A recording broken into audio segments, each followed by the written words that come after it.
Bom, queridos, nós estamos entrando numa nova série de mensagens que nós vamos chamá-las de fundamentos.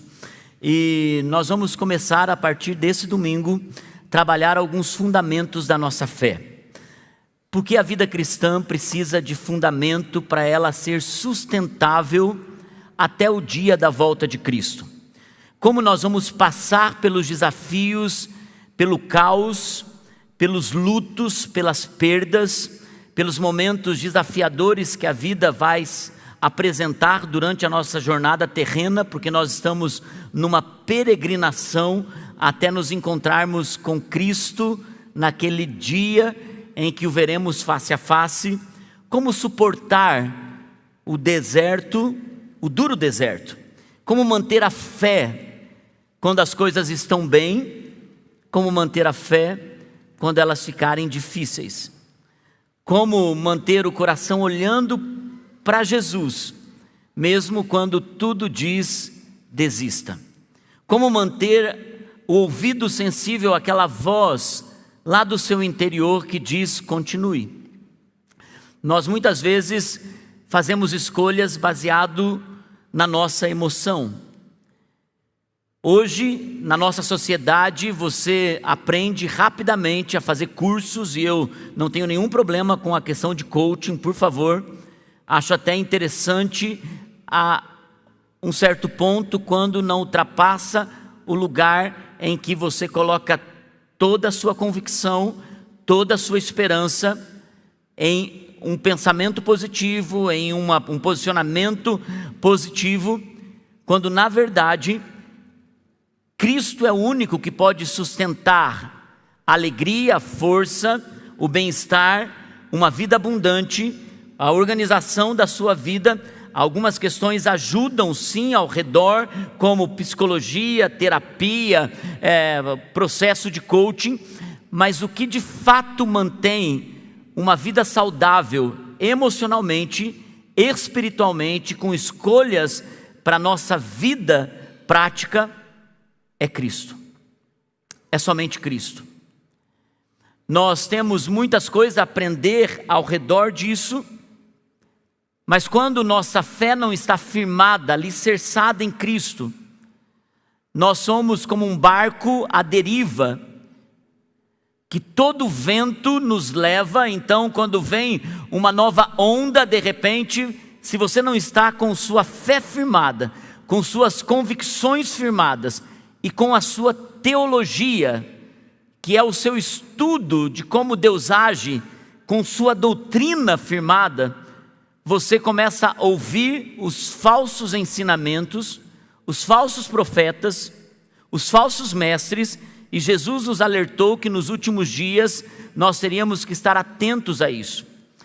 Então, nessas próximas semanas, nós vamos para alguns fundamentos. Porque nós, como igreja, acreditamos pela fé sobre salvação, batismo com o Espírito Santo, adoração, acreditamos em milagres, acreditamos em cura divina, acreditamos em restauração da alma. Porque nós acreditamos no batismo com o Espírito Santo, com o derramar dos dons espirituais sobre uma igreja? Porque nós acreditamos nessas coisas? Porque nós acreditamos no batismo nas águas? Porque nós estamos firmados na nossa fé, e a Bíblia diz que nós devemos responder o motivo da nossa fé. Nós precisamos responder o porquê nós fazemos o que fazemos. É tão importante nós estarmos alicerçados, porque nós vamos falar a uma próxima geração. Na verdade, a base da fé, ela manteve a igreja passando pelos momentos mais terríveis da história. Uma igreja que teve convicção da sua fé, que morreu pela sua fé,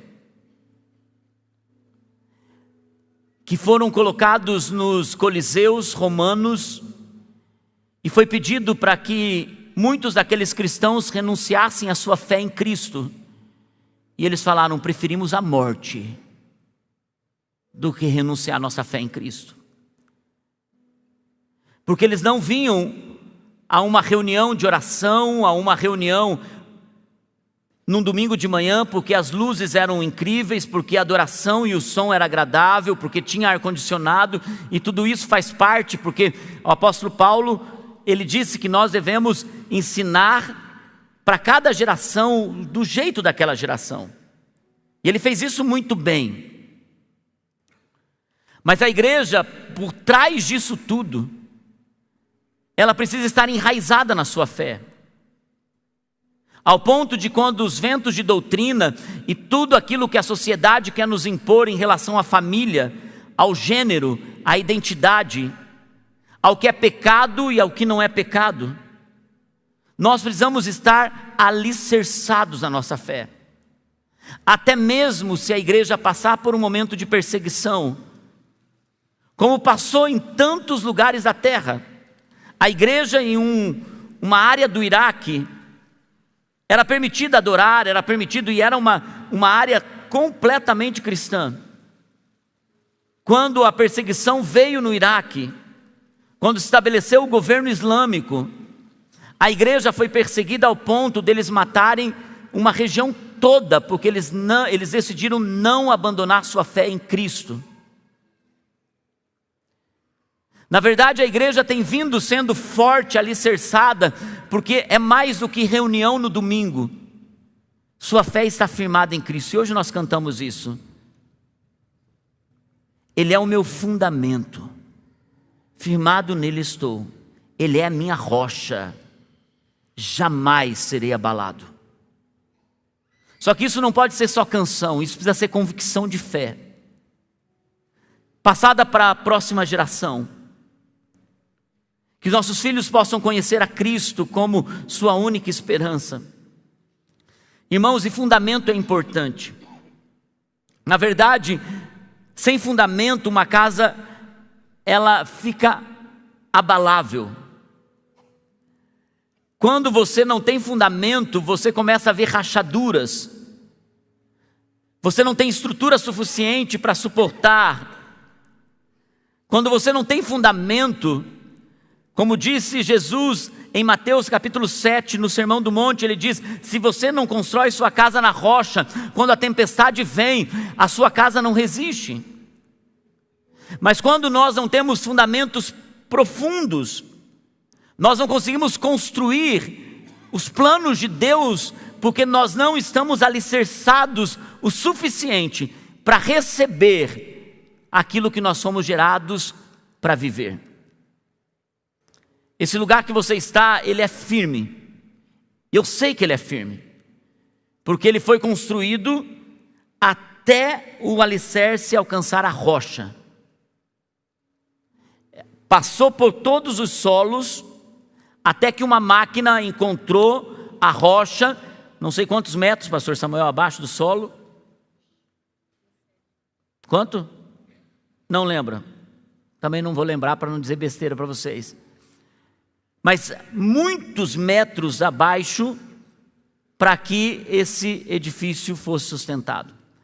Mas quando nós começamos a projetar o palco, nós tínhamos uma certa insegurança quanto à estrutura do teto, porque nós sabíamos que ele resistia, e na época a gente não fez um estudo, a gente só pediu para que eles pudessem colocar algo que fosse sustentável aqui, mas depois que você entra, você pensa, poxa, preciso colocar muita coisa. E o que você tem aqui, nós chamamos o engenheiro calculista para perguntar para ele, é possível colocar o que nós colocamos, telão, caixa, alguma iluminação? Ele disse, é possível, mas para vocês colocarem mais coisas além disso, vocês precisam fazer um estudo mais aprofundado. E agora nós fizemos uma nova estrutura de um palco, e tem uma coroa linda que vai ficar aqui em cima. Mas nós ficamos com uma dúvida, será que esse teto suporta isso? Então contratamos um engenheiro calculista. Ele veio com óculos, ele é muito inteligente, ele chegou aqui, viu aqui, ele disse, eu não posso simplesmente olhar e dizer se dá ou não dá, eu vou precisar subir, ver cada parte, ver cada ponto, ver se tem força suficiente. Ele fez um estudo. E quando ele chegou essa semana com um caderno dessa grossura, com números e contas e coisas que a gente não podia imaginar que era necessário para saber se aquilo tem fundamento, tem estrutura. Ele disse: gente, vai precisar fazer um reforço, não é grande o reforço, mas ele não pode ser colocado mais nada sem fazer esse reforço. Paramos até ter um fôlego para poder fazer esse reforço. Eu disse: tem algum perigo de cair? Não, não tem, de maneira alguma. Mas a gente não quer ficar no limite, então é preciso fazer o reforço. Algumas vezes é preciso fazer um reforço do nosso fundamento. Algumas vezes a gente acha que aguenta, mas a gente não aguenta. E às vezes a gente precisa estudar bem para entender aonde a gente está entrando. E se a gente está abraçando uma fé evangélica, uma fé cristã, uma fé de esperança para o futuro, a gente precisa saber aonde a gente está entrando. E eu quero conduzir vocês nas próximas semanas sobre as nossas bases de fé. Porque isso vai construir uma vida plena, abundante, cheia de esperança. Amém? Abra sua Bíblia em Atos capítulo 1, versículo 3 em diante. Atos capítulo 1, versículo 3 em diante. Vocês estão comigo aqui, gente? Semana passada vocês estavam quietinhos, hoje também vocês estão mais quietinhos. De vez em quando dá um glória a Deus aí, um aleluia. Nós não somos bem pentecostal, mas a gente é avivado, amém? Amém ou não amém, gente? Amém. Vamos comigo na palavra, vamos lá? Depois do seu sofrimento, Jesus apresentou-se a eles e deu-lhes muitas provas indiscutíveis de que estava vivo. Muitas provas indiscutíveis que estava vivo. Lucas está escrevendo isso. Diga comigo: Jesus está vivo. Diga comigo: Ele ressuscitou. Mas diz com vontade, diga: Ele ressuscitou. Apareceu-lhes por um período de 40 dias, falando-lhes acerca do reino de Deus. Depois da ressurreição, Jesus se apresentou por 40 dias a muitas pessoas. Certa ocasião, quando comia com eles, nesses 40 dias, deu-lhes essa ordem: não saia de Jerusalém, mas esperem pela promessa do meu Pai, do qual falei a vocês. Pois João, o Batista, batizou com água, mas dentro de poucos dias vocês serão batizados com o Espírito Santo. Diga comigo: batismo com o Espírito Santo. Então os que estavam reunidos lhe perguntavam: Senhor, é nesse tempo que o Senhor vai restaurar o reino a Israel? Ele lhes respondeu: não compete a vocês saber os tempos ou as datas que o Pai estabeleceu pela sua própria autoridade, mas receberão poder quando o Espírito Santo descer sobre vocês. E vocês serão minhas testemunhas em Jerusalém, em toda a Judéia e Samaria e até em São José dos Pinhais.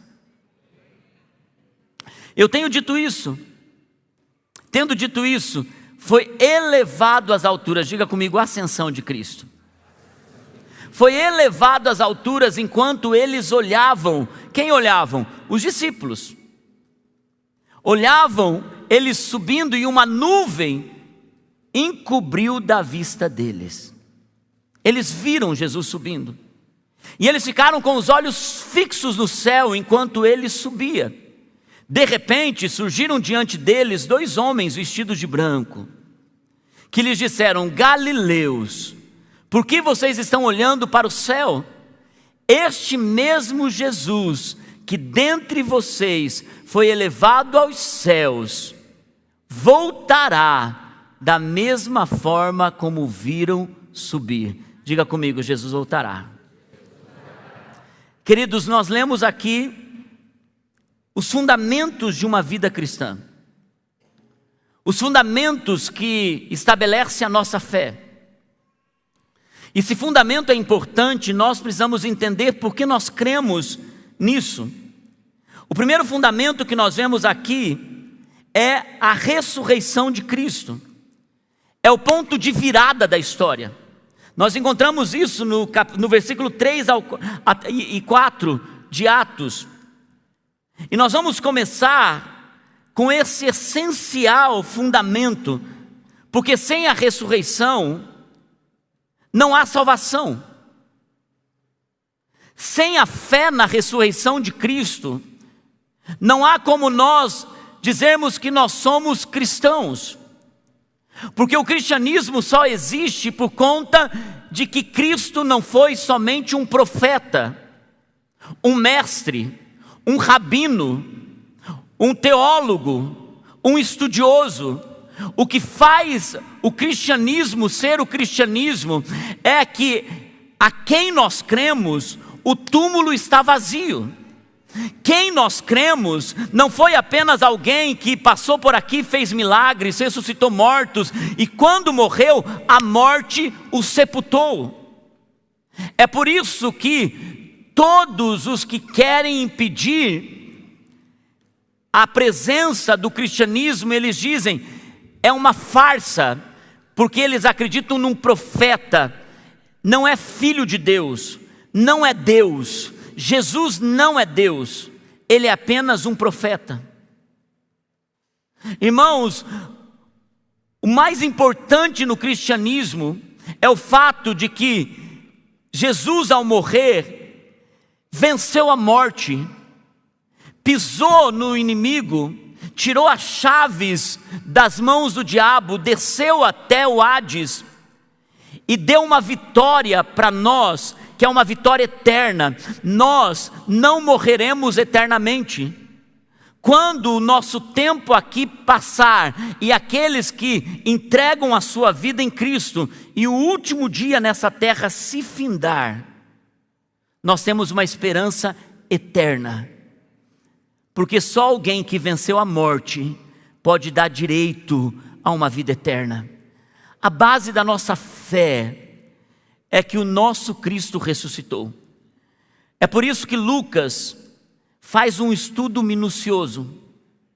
É por isso que o Evangelho de Lucas é um médico estudioso, indo, buscando cada informação, entendendo cada história, não engolindo com farinha as coisas, mas ele estava dizendo a si mesmo, eu preciso me convencer de que esse é o Cristo, de que ele é filho de Deus. E ele então começa a conversar com testemunhas que presenciaram isso. E quando você começa a ler Atos dos Apóstolos, que é o estudo que Lucas escreveu, ele começa a dizer, e ele falou com tal pessoa, depois da ressurreição. Ele esteve presente com um grupo de 120 pessoas, mulheres. Ele andou com 2 discípulos no caminho de Emaús. E ele começa então a dar provas consistentes de que ele ressuscitou. Porque em toda Israel estava se dizendo, pago por Roma, que roubaram o corpo de Jesus, que ele não havia ressuscitado. Mas por 40 dias, ele conversou com pessoas. Ele esteve presente, 120 pessoas viram ele subindo aos céus. Ele ressuscitou. É por isso que a nossa fé está firmada nisso. Hoje você cantou, vive, ele vive. Eu até anotei aqui, porque eu sempre esqueço as letras das músicas. O mesmo que esmagou o inimigo é o mesmo que habita em mim. Você não está apenas cantando porque tem uma métrica boa, porque tem uma letra bonita, você está cantando porque é vida, é teologia. Nossas canções, elas são vida. Quando você está declarando isso, vive, ele vive, você está dizendo, ei, eu tenho esperança na ressurreição. Queridos, é por isso que nosso cristianismo não se adapta a nenhum tipo de outra cultura. Porque quando você olha para o islamismo, Maomé, que eles querem igualar na mesma posição de Cristo, o túmulo de Maomé está lá, não diz está vazio. Maomé não ressuscitou, Buda do budismo não ressuscitou, as crenças de milhares de deuses hindus são apenas uma imaginação. Allan Kardec é apenas um estudioso que ainda a sua doutrina coloca Jesus como um espírito de luz ou um profeta, não como filho de Deus. Mas o cristianismo tem sobrevivido a eras, porque homens como vocês, ao abraçarem o cristianismo, podem dizer, tem provas irrefutáveis de que ele ressuscitou. E é por isso que o inimigo ataca a nossa fé, dizendo: será que Jesus é Deus? É por isso que há uma coisa que o homem tem que lutar sempre, porque o inimigo está querendo te tirar dessa base. Porque quando você para de olhar para Cristo, você perde as suas bases. Irmãos, eu me lembro quando eu me converti, a maior guerra que eu tinha era acreditar que Jesus era realmente Filho de Deus e era Deus.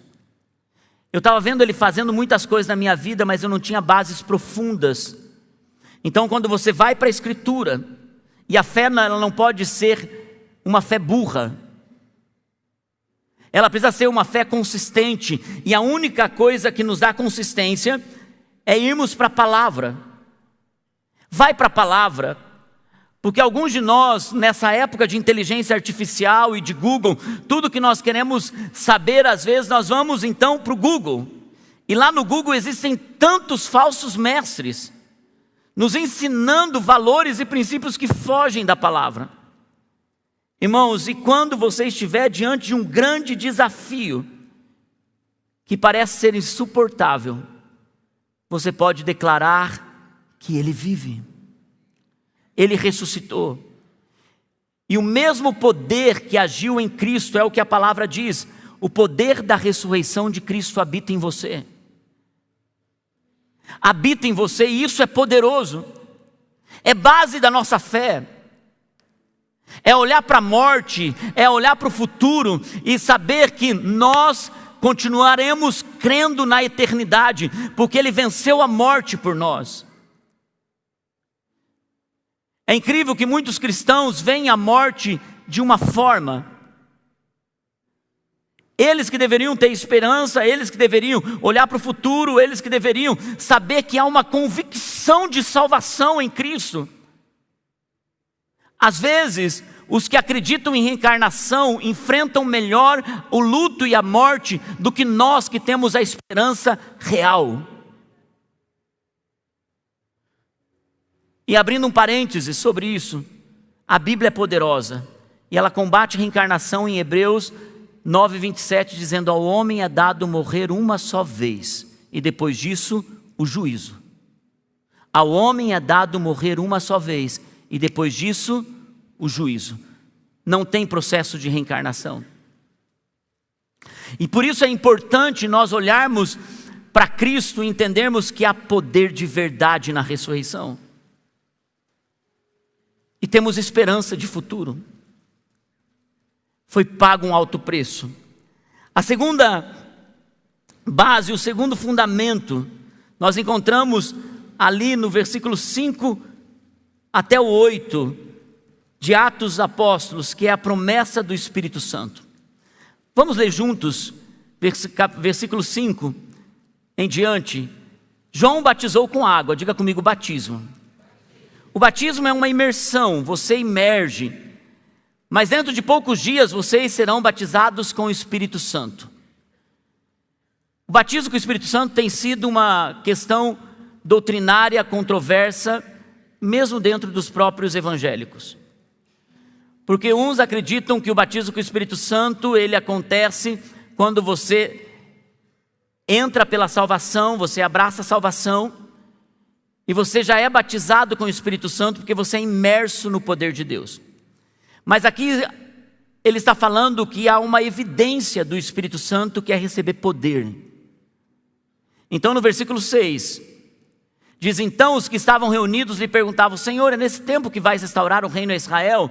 E eles começam a perguntar coisas naturais. Você pensa, Jesus está falando de coisas espirituais. Ele está dizendo: gente, vocês serão batizados com o Espírito Santo. E de repente eles começam a perguntar: escuta, quando que o dinheiro vai vir? Quando que a gente vai ter posição? É isso que eles estão perguntando. E às vezes a gente faz isso. Às vezes tem uma presença de Deus num lugar e a gente está preocupado em como Deus vai solucionar os nossos problemas. Quando na verdade, se Ele nos encher de poder, os problemas terão que ser colocados diante do poder dEle. E é por isso que então Jesus volta e Ele diz assim: gente, próximo versículo: não compete a vocês saber tempos ou datas. Deixa que o Pai, que tem toda a autoridade, estabeleça isso para vocês. E ele continua dizendo: mas vocês receberão poder. Diga comigo, poder. Quando o Espírito Santo descer sobre vocês, e vocês serão minhas testemunhas em Jerusalém, em toda a Judéia e Samaria e até os confins da terra. Queridos, quando a base da nossa fé é entender que Jesus vai, o Espírito vem. Jesus sobe e o Espírito Santo desce. No Velho Testamento nós vemos alguns momentos em que o Espírito Santo age sobre algumas pessoas, sobre alguns profetas. No Novo Testamento nós vemos o Filho de Deus, Jesus, agindo no Novo Testamento. Mas quando Jesus sobe, o Espírito Santo, ele prometeu que ele desceria. Quando Jesus vai, ele disse, ele vem. Então, toda a era da igreja é a era do Espírito Santo, que é o Deus esquecido. Muitos de nós amamos louvar ao Pai, Ele é meu Pai. Muitos de nós reconhecemos o sangue de Jesus, Ele é poderoso, Jesus cura, Jesus liberta. E o Espírito Santo nós achamos até que é apenas uma força, que é apenas uma pomba, quando na verdade o Espírito Santo é Deus presente nesse tempo da igreja. Deus nos ama tanto, que Jesus disse antes, Ele estava apenas agindo com um e com outro, agora Ele estará sobre todos vocês. E Ele vai derramar poder sobre vocês. Essa é a base do cristianismo. É você saber que você tem o Espírito Santo. O Espírito Santo é um amigo, é um conselheiro. O Espírito Santo te lembra das verdades da palavra. O Espírito Santo está habitando em você. E quando você entrega a sua vida para Jesus, você começa a ter Deus dentro de você. Porque é presente dEle, quando você dá a sua vida para Ele. Jesus diz, então vou te dar um presente. Deus vai habitar em você. O Espírito Santo vai habitar em você. Então você começa a perceber, quando uma pessoa começa a andar com o Espírito Santo, porque o Espírito Santo começa a convencê-la do pecado, da justiça e do juízo. O Espírito Santo começa a guiar essa pessoa. O Espírito Santo começa a dizer a essa pessoa, ei, você está errando. Ninguém precisa dizer, porque você não tem um guia, um homem espiritual te ajudando a dizer, ei, isso é pecado, a Bíblia diz que você não pode fazer isso. Mas o que o Espírito Santo faz? O Espírito Santo, ele nos ajuda a discernir as coisas de Deus. E às vezes ele faz isso quando você está mentindo, quando você está pecando, quando você está falhando, tua boca está mais afiada do que o teu espírito, você está usando de palavras duras, torpes, você está humilhando alguém. Então, quando você está prestes a cair num pecado da imoralidade, quando você está prestes para entrar na corrupção, então o Espírito Santo que insiste com você, começa a colocar dentro de você um sentimento, não faça isso. E quanto mais nós andamos com o Espírito Santo, parece que há um aperto no peito. Quantos já sentiram isso?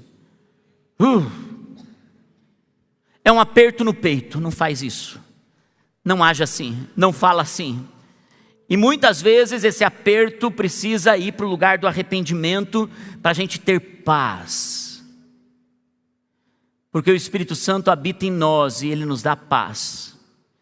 E Ele está nos livrando do pecado e da perdição eterna.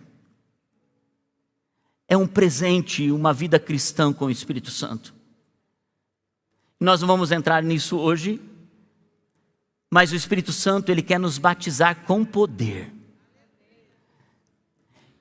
E uma das evidências do Espírito Santo, e você vê no Novo Testamento inteiro, falar em línguas. Isso é base também da nossa fé. E a Bíblia nos ensina como fazer isso publicamente, com ordem, com decência.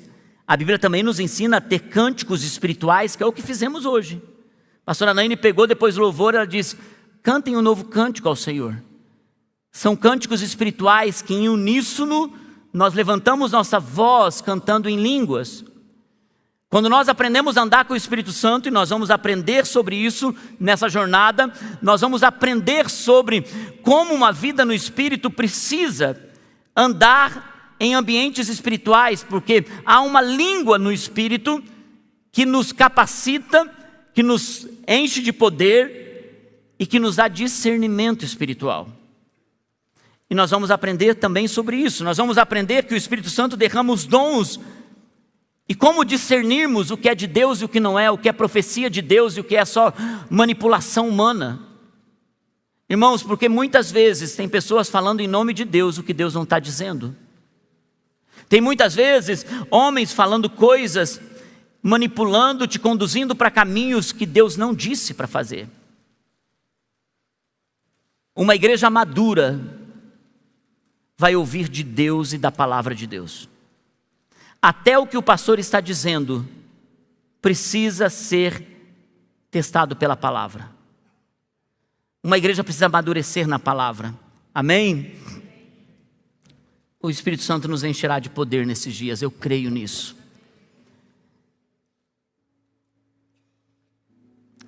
Há outro fundamento da nossa fé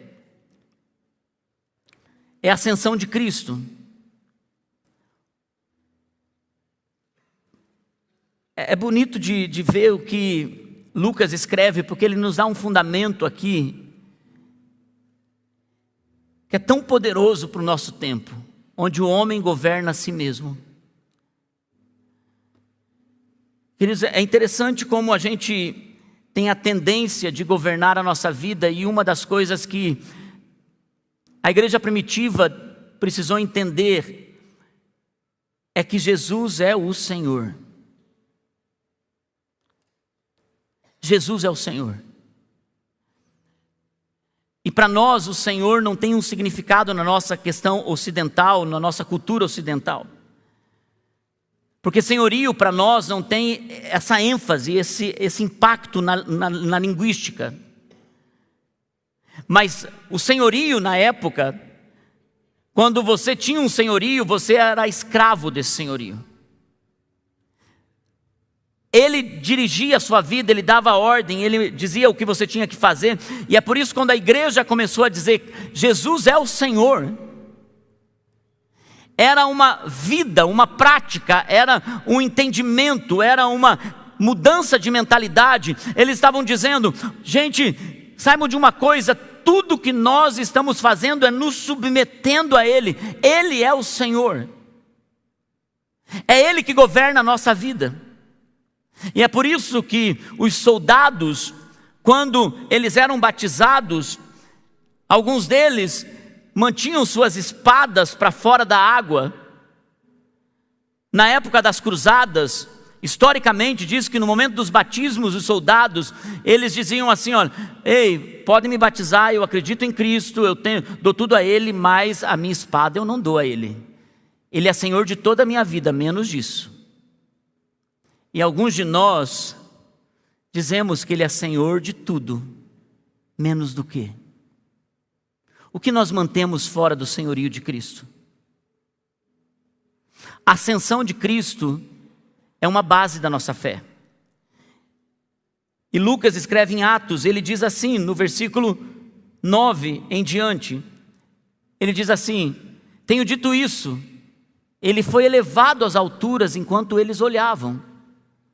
E uma nuvem encobriu da vista deles. Jesus ascendeu aos céus. E eles ficaram com os olhos fixos no céu enquanto ele subia. De repente surgiram diante deles 2 homens vestidos de branco, que lhes disseram, Galileus, por que vocês estão olhando para o céu? Esse mesmo Jesus que dentre vocês foi elevado aos céus, voltará da mesma forma como o viram subir. Se a primeira base do cristianismo é acreditar que Jesus ressuscitou, é acreditar que o Espírito Santo habita em nós, é acreditar que Ele foi elevado aos céus,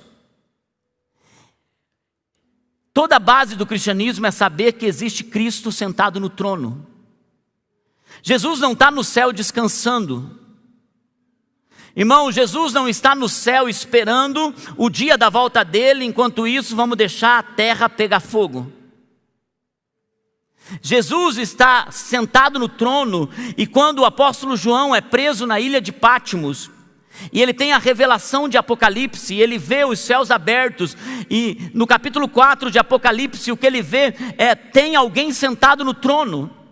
Ele não consegue discernir o que é, porque ele é tão glorioso, é tão poderoso, e ele começa a usar figuras. Ele diz, ele tem parte como cordeiro, mas parte como leão.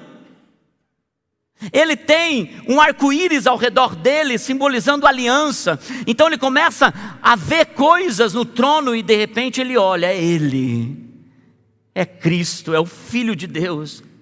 Ele está sentado no trono, e ele recebe a oração dos santos, e ele ouve, e ele tem o livro da vida em suas mãos, e ele está esperando o dia em que ele voltará. Queridos, nós temos o nosso Cristo ressurreto, que nos deixou o Espírito Santo, que está sentado à destra do Pai, governando. Cristo está governando com autoridade, e é por isso que nós podemos dizer, Ele é o nosso Senhor, Ele é o nosso Rei, Ele governa do trono, nada foge das suas mãos, Ele tem autoridade, nenhum fio da nossa cabeça cai se não for pelo plano de Deus. Ele cuida de todas as coisas, Ele tem o começo e o fim em suas mãos. Ele pode restaurar o quebrado, Ele pode levantar o abatido, Ele pode fazer o que ninguém mais pode fazer. Por isso o cristianismo é uma fé de um Cristo que governa na eternidade. O nosso Cristo governa. Ele não está brigando com outros deuses, conforme algumas religiões. Ele não está exigindo matança, conforme outras religiões. Ele não espera que nós sejamos pessoas perfeitas para que Ele cuide da nossa vida. Ele está apenas dizendo, Ele diz, olhe para mim,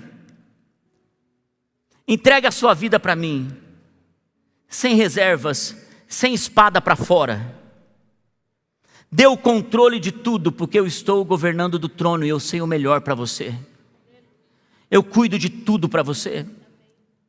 É por isso que nós temos confiança, é por isso que o apóstolo Paulo disse, entrem com ousadia diante do trono da graça, onde vocês vão encontrar graça e misericórdia.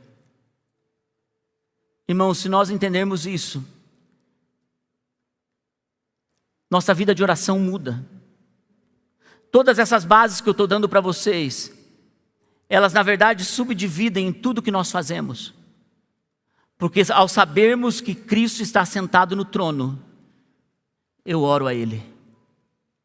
Então temos uma igreja que ora, porque sabemos que Ele ouve nossas orações, e Ele envia resposta para as nossas orações. E nós sabemos que nós temos o Espírito Santo, que é nosso intercessor, porque a Bíblia diz que Ele intercede por nós com gemidos inexprimíveis. Olha como a vida cristã, deixada por Cristo no seu fundamento, nos dá tudo o que precisamos. Agora nós precisamos agir nela pela fé e com convicção. E por último, no versículo 11 que nós acabamos de ler, no final dele diz, versículo 11, no final dele, depois do ponto de interrogação, diz, esse mesmo Jesus, que dentre vocês foi elevado aos céus, voltará da mesma forma como o viram subir. Nós estamos esperando Jesus voltar. Ele vai voltar, irmãos, da mesma forma. E tudo que eles viram Ele subindo, nós veremos que estivermos vivos, é isso que 1 Tessalonicenses diz, aqueles que estiverem vivos serão arrebatados com ele nos ares. Nós o veremos. Nós veremos ele descer nessa terra, aonde ele vai acabar com toda a dor, as lágrimas. Não haverá mais angústia, não haverá mais morte. E ele vai levar consigo os remidos, os salvos, os lavados pelo sangue de Jesus. Aqueles que acreditaram que não dá para deixar a espada para o lado de fora. Aqueles que mergulham completamente no Espírito. Aqueles que decidem manter a sua fé, ensinar seus filhos. Tudo que na minha adolescência eu queria era ter um casamento que meus filhos pudessem conhecer a Cristo. E tudo que eu fiz foi apresentar Jesus para eles. Mesmo quando o vento passou forte lá em casa, meu filho nunca se decepcionou com a igreja e com Cristo. Ele se decepcionou com ele mesmo, ele teve os desejos do mundo, tanto que não se decepcionou com a igreja e com Cristo, que hoje é pastor. Porque nós estamos firmando em Cristo nossa família. Jamais falhará. Jamais falhará. E nós esperamos o retorno dele. Nós dizemos, Jesus vai voltar. Não é uma história, não é um pensamento, não é um paradigma antigo, é real. Porque você encontra na Bíblia toda, que é palavra de Deus, falando que ele vai voltar. E esse reino vai ser estabelecido para ele. E o que era no início, um reino perfeito, como no Éden, será na eternidade. E ele vai levantar seus sacerdotes e governantes para reinarem com ele para sempre. Para sempre. É por isso, irmão, se você está esperando o dia da sua salvação para ir para o céu e ficar no céu, nadando em rios com peixes de águas vivas, se você está esperando ir para o céu para andar nas ruas de ouro, tudo que a Bíblia nos diz é que um dia ele vai voltar, vai chamar os seus remidos e vai dar governo para esses remidos. E ele diz que nós reinaremos com ele para sempre. Então, se você não gosta de trabalhar aqui na eternidade, vai ter muito trabalho, porque o reino de Deus é eterno e as nações o adorarão para sempre. Então, não vai acabar essa terra, ela só vai ser restaurada.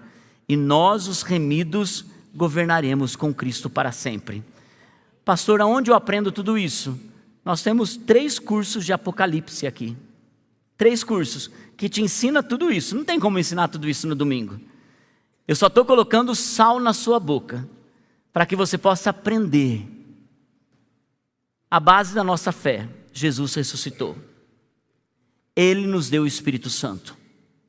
Ele subiu aos céus e ele governa num trono a nossa vida. E um dia Jesus voltará. Vamos repetir junto isso? Jesus ressuscitou, nos enviou o Espírito Santo, ascendeu aos céus e governa no trono, e um dia ele voltará. Amém? Vamos nos colocar em pé. Vamos declarar que ele é o nosso fundamento. Vamos declarar isso antes de ir para casa. Vamos fazer dessa canção nossa oração, nossa declaração teológica nessa manhã. Irmãos, talvez você esteja aqui com algumas necessidades. Há poder do Espírito Santo para submeter todas as necessidades debaixo do poderio dele. Anda com Cristo. Fundamenta a sua fé em Cristo. Aprenda que o ambiente da adoração é você também declarar fundamento. que você está cantando não é só música bonita, é fundamento para a sua alma.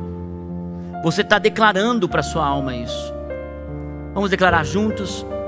Vamos cantar essa canção declarando juntos? Amém?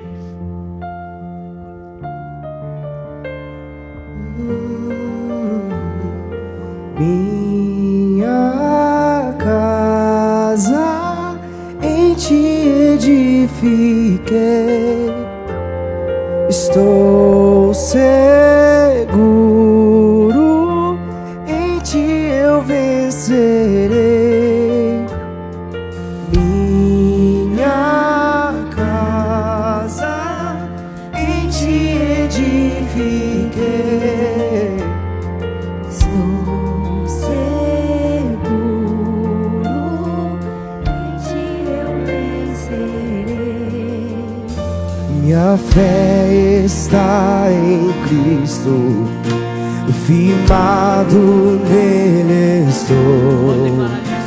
Ele é a minha rocha, que nunca me deixou. Minha fé está em Cristo, firmado nele estou. Ele é a minha rocha, que nunca minha fé está em Cristo, firmado nele estou.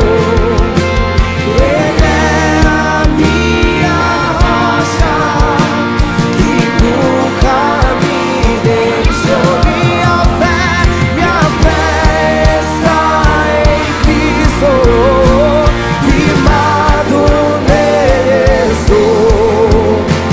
Ele é a minha rocha, que nunca me deixou, e que nunca me deixou.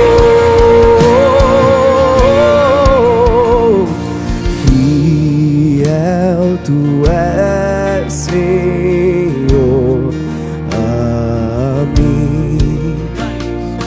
Fiel tu és, Senhor, a mim. Do nascer do sol ao anoitecer eu te louvarei. Fiel tu és, Senhor, a mim. Pai, firma a nossa vida na rocha. Pai, firma a nossa vida em Cristo. E que o Espírito Santo nos revele a cada dia que a nossa família, nossa casa, nossa fé, nossa esperança, nosso futuro está em Cristo.